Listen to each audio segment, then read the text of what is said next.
ধরেন আমার lecture note করে অনেকে এখানে নোট করছে, হতে পারে 80% বা 90% সঠিক, 100% খুবই কঠিন। ঠিক,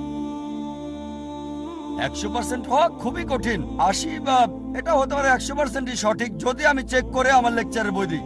আপনি একটা বই পাচ্ছেন, কোরআন এবং আধুনিক বিজ্ঞান, আমি যাচাই করে লিখেছি, আপনার নোটটা আপনি ফেলে দেন। কেন আপনার নোট লাগবে? আমি তো বই দিচ্ছি।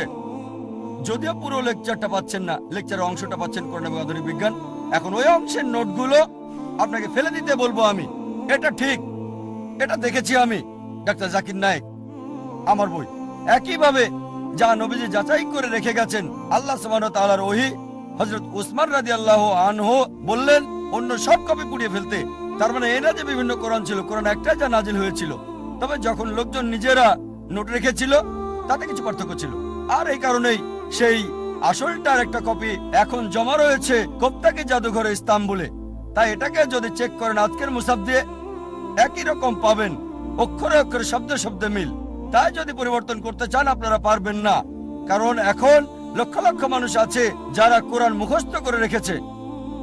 আর এখানে দর্শকদের মাঝে অনেকেই মাশাআল্লাহ হাফেজ রয়েছেন, মাশাআল্লাহ তাদের অন্তরে কোরআন রয়েছে। যদি সব কপি পুড়িয়ে ফেলেন, সব হাফেজকে একত্রিত করে আবার আসল কপি শব্দে শব্দে অক্ষরে অক্ষরে মিলে তৈরি করা যাবে।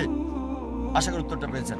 তবে এটা কি এক না, বিখ্যাতকারীরা মুহাম্মদের সময়ের আর জায়েদ সংকলন করেছিলেন মুহাম্মদের মৃত্যুর অনেক পর?